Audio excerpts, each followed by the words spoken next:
I'm really excited to show you this super cool flower design for your house.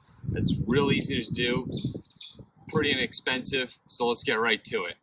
All you're gonna need is some landscape fabric, some metal fencing, and some garbage bag zip ties.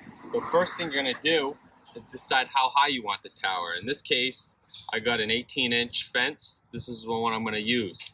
I'll show you about a 3-foot one I did earlier. You can get creative. Could be 4 feet, could be 5 feet. Next thing you're gonna do is find your pot. In this case, I'm using an old tree stump that rotted out. I've got 3 of them here. They make really cool planters. So this is my pot, but you can use any. Then I took the fence and I kind of put it inside to get the size and circumference of my flower tower. Now that I've gotten that done, I cut my fence. I know that it's gonna fit. I'm gonna put my landscape fabric in. So I'm gonna lay my fence down and I'm gonna keep it on the roll and I'm gonna start it flush with the end of the fence. Now you can use zip ties, get creative, but my house, probably like yours, has 1,000 extra of these garbage bag ties and they work really well. So I'm gonna cut them in half. I have half ones. I'm gonna line up my landscape fabric at the edge of the fence. What I'm gonna do is about a 1/2 inch in, I'm gonna make little slits every other of the post, if it's a tall one. This is a short one, it only has 4, so I'll probably just do every one. Just making little razor blade slits. My garbage bag wraps. I'm gonna stick it right through the slit I cut and twist it around the end of the metal fencing. Okay, now I got one end secure. I'm gonna kneel on it so it doesn't keep rolling back on me. I'm gonna roll my landscape fabric out. And I will cut it. Place it right at the edge, and then I'm just gonna fold it down a little bit because this can be slacked, it can be extra inside.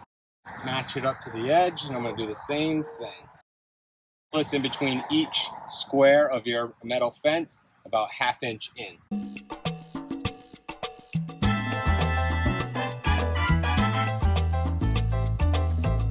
Now, if you didn't have the right landscape fabric dimensions to your fence, now's the time when you can go through and just trim it. I'm not going to trim the other one because I'm going to show you, you don't even have to trim it. You could fold it over. So one side we trim, the other side I'll show you what you can do.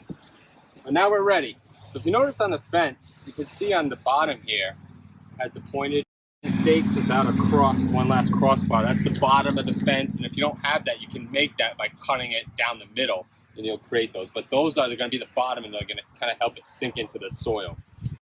So now that I got my design, I'm going to fold it up, and if you look here, what I was just talking about, I did the same thing on the edges on one of the ends. I left one of the ends with these cut pieces. What I'm going to do is I'm going to slip them right in between, slip it right in between, and I'm going to wrap it around. And that's going to secure it. I'm going to go right down the line. If you forgot to do this step, you can use zip ties or hose clamps, but this just doesn't require any extra materials, so that's why I like it. And there you can see I bent them all over. Flower tower started, and this is what I was talking about, where you can bend it over, you can bend it inside, you can do all sorts of things. I'm gonna bend it over, and I'm gonna cut it later when I'm done. Now we have a flower tower. I'm gonna put it, if you can, the cut side put against the back side where some people aren't gonna see. Position it into your pot. And just like that, it's in. All right, now you got your general design. Now we start to plant. So I got my potting soil, got some osmocote, which is slow time release fertilizer that I'm gonna be able to mix in. You do not wanna just go fill this thing to the top. We're gonna fill and plant as we go. So what I'm gonna do, I'm gonna start by putting a little bit in the base. You can see how it starts to fill out. We'll do so even more as we go up. And as you go, you sprinkle and mix in some osmocote. The directions are on most bags.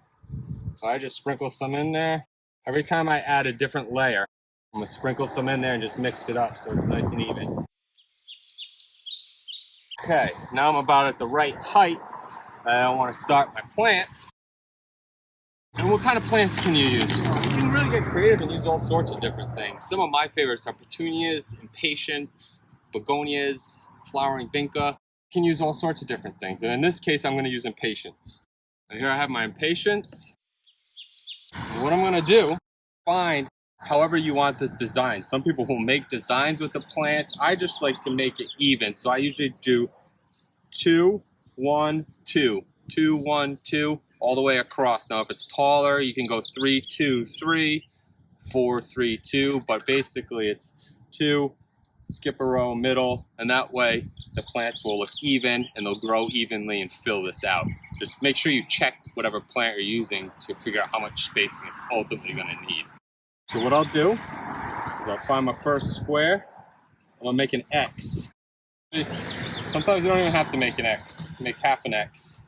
It's basically just enough to get the plant through. So I cut it, and now I'm going to take this root and stick it in sideways. If your root ball is too big, there are options. What you can do is soak this in water and then just squeeze it. You can see how I could just squeeze the root gently, make it a pancake.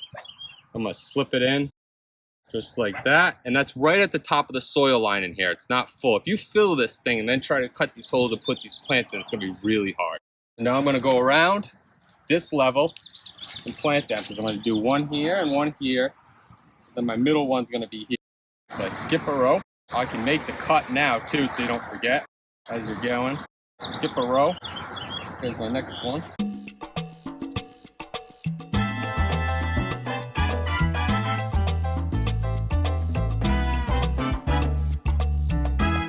And that's my first row. And I always start in the back, because if for some reason it doesn't work out evenly and you have an odd number, like here I have 4 instead of 3, it's in the back where no one's going to see it. If you don't have a back and it's 360 viewable, I would just plant one right along this whole row where we cinched everything, and that way it covers this ugliness. So now I got that row done. And my next row is going to be up a little bit. So I need to add more soil. Breaking up any clumps if there are any. Don't want to forget your osmocote. Now I can start my next row. Got my first slit that I made, so I know where it goes.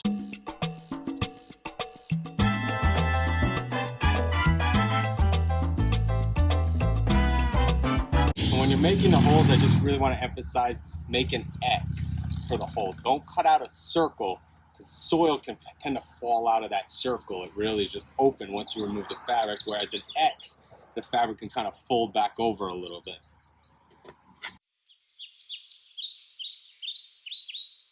There we go, and if you want to look at the camera and you want to take a peek inside, you can kind of see what it looks like.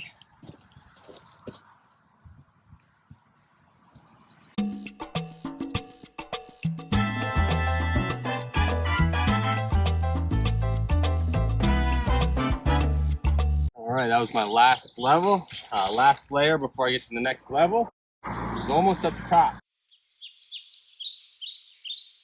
And now I did this one in between. The next row will follow the first row.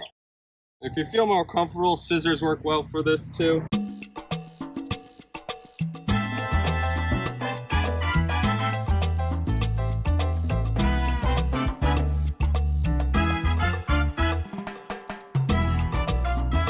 Now we got the top planted, to the sides, the extra landscape fabric. I'll show you what to do with. Fill it up a little bit more. There you go, and we don't just want dirt on top. So what I'm gonna do is I have some extra Impatiens left, and I'm just gonna place a few on top. Be just like that. Now this will fill over. This will all fill over. When I check back with you guys in about a month, this is just gonna look like a big, beautiful tower of pinkness. Another recommendation is sometimes people will put a different plant in here, a cool plant that has a different type of habitat, maybe like a fern if it's Impatiens, put it in the shade, or a canna, or something cool just to give it some tall color if you didn't want just the total uniform look. And that's it. You have your own custom, awesome flower tower to show off to your friends. Give it a good drink, And on the sides, I'd like to shoot it with a watering wand and just kind of mist the sides every day rather than just, you gotta water the top, but kind of give the side plants a drink too until they get those roots really developed and sent in. If you look over here, here's one I did yesterday. This is more like a 3-footer, and I did petunias. Pretty cool. Gotta water them, and then these guys will take over too, and I'll have a purple tower. So get creative. Think about what you can use around the house. This is literally nothing more than some cheap wire fence from Home Depot, Lowe's, Tractor Supply, some landscape fabric, and some garbage bag ties that we're just gonna throw away anyway. So hope you enjoyed it, and I'll see you next time. Make sure you hit that subscribe button.